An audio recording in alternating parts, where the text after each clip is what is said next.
Hi hello ನಮಸ್ಕಾರ. ಎಲ್ಲರೂ ಹೇಗಿದ್ದೀರಾ? ಎಲ್ಲರೂ ತುಂಬ ಚೆನ್ನಾಗಿದ್ದೀರಾ ಅಂತ ಅಂದ್ಕೊಂಡಿದ್ದೀನಿ. ನಾನು ನಿಮ್ಮ ಪ್ರೀತಿಯ ಕೀರ್ತಿ ಸಿದ್ದು ವಿಡಿಯೋಯಿಂದ ಮಾತಾಡ್ತಾ ಇದ್ದೀನಿ.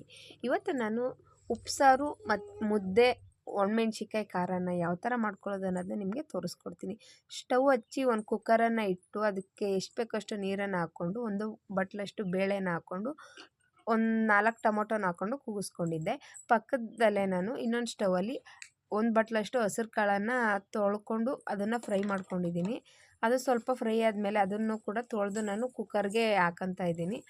ಅದನ್ನ ಕೂಗಿಸೋ ಅವಶ್ಯಕತೆ ಇಲ್ಲ, ಮತ್ತೆ ಅದನ್ನು ಬೇಯಕ್ಕೆ ಬಿಟ್ಟರೆ ಸಾಕಾಗುತ್ತೆ. ಇವಾಗ ಅದು ಕಾಳು ಸ್ವಲ್ಪ ಬೆಂದಿದೆ ಅಂದಮೇಲೆ ನಾವು ಎಲ್ಲ ಥರದ ಸೊಪ್ಪನ್ನು ತೊಗೊಂಡಿದ್ದೀನಿ. ಸಬ್ಬಸಿಗೆ ಸೊಪ್ಪು, ಪಾಲಕ್ ಸೊಪ್ಪು, ಮೆಂತ್ಯ ಸೊಪ್ಪು, ಕಿರಿಕಿರೆ ಸೊಪ್ಪು ಇಷ್ಟನ್ನು ತೊಗೊಂಡಿದ್ದೀನಿ ನಾನು. ಅಷ್ಟನ್ನು ಚಿಕ್ಕ ಚಿಕ್ಕದಾಗಿ ಕಟ್ ಮಾಡಿ ತೊಳ್ಕೊಂಡು ಚಿಕ್ಕ ಚಿಕ್ಕದಾಗಿ ಕಟ್ ಮಾಡಿ ಎತ್ತಿಟ್ಕೊಂಡಿದ್ದೆ. ಇವಾಗ ಅದನ್ನು ನಾನು ಸೇರಿಸ್ಕೊತಾ ಇದ್ದೀನಿ.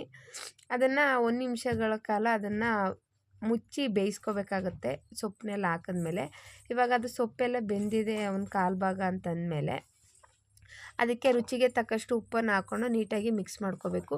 ನಾವು ಟೊಮೊಟೊನ ಏನು ಬೇಯಕ್ಕೆ ಹಾಕ್ಕೊಂಡಿದ್ವಿ ಅದನ್ನು ನಾನು ಇವಾಗ ಚೆಚ್ಚಿ ಹಾಕ್ಕೊಂಡಿದ್ದೀನಿ. ಎಲ್ಲ ನೀಟಾಗಿ ಇವಾಗ ಬೆಂದಿದೆ. ಇವಾಗ ಸೊಪ್ಪು ಮತ್ತು ಉಪ್ಸಾರು ಎರಡನ್ನೂ ನಾನು ಬೇರ್ಪಡಿಸ್ಕೊತಾ ಇದ್ದೀನಿ. ಈ ರೀತಿ ನಾನು ಸ್ವಲ್ಪ ಸ್ವಲ್ಪನೇ ಸೊಪ್ಪನ್ನು ಎತ್ತಿ ನಾನು ಜರಡಿ ಪಾತ್ರೆಗೆ ಹಾಕ್ಕೊತಾ ಇದ್ದೀನಿ. ನೀವು ಒಂದೇ ಸರಿ ಯಾವುದೇ ಕಾರಣಕ್ಕೂ ಹಾಕೋಕ್ಕೆ ಹೋಗಬೇಡಿ. ಏನಕ್ಕಂದರೆ ಸೊಪ್ಪನ್ನ ನಾವು ಎಷ್ಟೇ ನೀಟಾಗಿ ತೊಳೆದ್ರೂ ಕೊನೆಯಲ್ಲಿ ಸ್ವಲ್ಪ ಆದರೂ ಮಣ್ಣಿನ ಅಂಶ ಅಥವಾ ಮರಳಿನ ಅಂಶ ಸಿಕ್ಕೇ ಸಿಗುತ್ತೆ. ಅದಕ್ಕೋಸ್ಕರ ಇವಾಗ ಸೊಪ್ಪೆಲ್ಲ ಸೋದಿಸ್ಕೊಂಡಿದ್ದೆಲ್ಲ ಆಗಿದೆ. ಇವಾಗ ನಾನು ಸ್ಟವ್ ಹಚ್ಚಿ ಒಂದು ಬಾಣಲೆನ ಇಟ್ಟು ಅದಕ್ಕೆ ಒಂದು 3 ಮೆಣಸಿನ್ಕಾಯಿ ಮತ್ತು ಒಂದು 4 ದಪ್ಪ ಸೈಜ್ದು ಈರುಳ್ಳಿನ ಚಾಪ್ ಮಾಡಿಕೊಂಡು ಹಾಕ್ಕೊಂಡಿದ್ದೀನಿ ಇಲ್ಲಿ. ಅದು ನೀಟಾಗಿ ಇವಾಗ ಒಂದು ಸ್ವಲ್ಪ ಹೊತ್ತು ಬೇಯಬೇಕು. ಇವಾಗ ಅದು ಸ್ವಲ್ಪ ಬೆಂದಿದ್ದೆಲ್ಲ ಆದಮೇಲೆ ನೀವು ಇದಕ್ಕೆ ಬೇಕಾದ್ರೆ ಟೊಮೊಟೊ ಸೇರಿಸ್ಕೋಬೋದು, ಇಲ್ಲ ಒಣಮೆಣ್ಸಿಕಾಯಿ ಸೇರಿಸ್ಕೋಬೋದು. ನಾನಿಲ್ಲಿ ಟೊಮೊಟೊ ಮೊದಲೇ ಬೇಯಕ್ಕೆ ಹಾಕಿರೋದ ಕಾರಣ ಇವಾಗ ನಾನು ಟೊಮೊಟೊ ಹಾಕ್ತಾಯಿಲ್ಲ. ಬರೀ ಈರುಳ್ಳಿ, ಎಣ್ಣೆ, ಮೆಣಸಿನ್ಕಾಯಿ ಇಷ್ಟರಲ್ಲೇ ನಾನು ಅದನ್ನು ಒಗ್ಗರಣೆ ಮಾಡ್ಕೊತಾ ಇದ್ದೀನಿ. ಸೊಪ್ಪೆಲ್ಲ ಹಾಕ್ಕೊಂಡು ಈ ರೀತಿ ಮಿಕ್ಸ್ ಮಾಡ್ಕೋಬೇಕಾಗತ್ತೆ.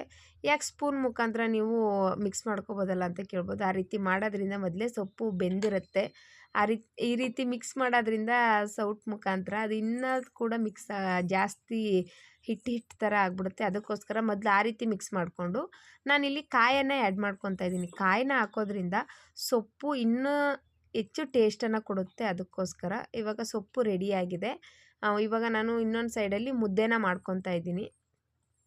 ನಮ್ಮ ಕರ್ನಾಟಕದಲ್ಲಿ ಮುದ್ದೆಗೆ ಒಳ್ಳೆ ಫೇಮಸ್ ಅಂದರೆ ಮುದ್ದೆನೇ, ನಮ್ಮ ಕರ್ನಾಟಕ ಸೈಡ್. ಇವಾಗ ನೀರೆಲ್ಲ ಕಾದಿತ್ತು. ನಾವಿಲ್ಲಿ ಅಕ್ಕಿ ನುಚ್ಚನ್ನು ಹಾಕ್ಕೊಂಡು ಹಿಟ್ಟನ್ನ ಮಾಡ್ಕೊತಾ ಇದ್ದೀವಿ. ನೀವು ಬೇಕಿದ್ರೆ ಏನು ಹಾಕ್ತೇನೆ ಬಿಸಿನೀರಿಗೇ ಬರೀ ರಾಗಿ ಹಿಟ್ಟನ್ನೇ ಮಾಡ್ಕೋಬೋದು. ಇವಾಗ ಅದು ಒಂದು 5 ನಿಮಿಷಗಳ ಕಾಲ ನಾವು ಅದನ್ನ ಬೇಯಿಸ್ಕೋಬೇಕಾಗತ್ತೆ. ಹಿಟ್ಟು ಬೆಂದ್ರೇ ಚೆಂದ, ಅದು ಕೈಗೆ ಅಂಟಲ್ಲ ನೀಟಾಗಿ ಬೆಂದರೆ. ನೋಡಿ ಇವಾಗ ನಮ್ಮಮ್ಮ ಮುದ್ದೆನ ತೆಗಿತಾ ಇದ್ದಾರೆ. ಈ ರೀತಿ ಉಂಡೆನ ಕಟ್ಕೋಬೇಕಾಗುತ್ತೆ ಮುದ್ದೆನ.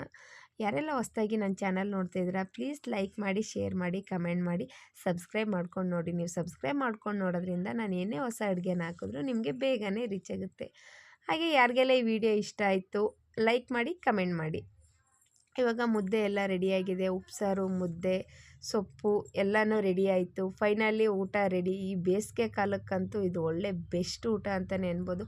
ಖಾರ ತಿಂದು ಬೇಜಾರಾಗಿರೋರು ಈ ರೀತಿ ಉಪ್ಸಾರನ್ನ ಒಂದು ಸರಿ ಟ್ರೈ ಮಾಡಿ. Thanks. Bye. Thanks for watching.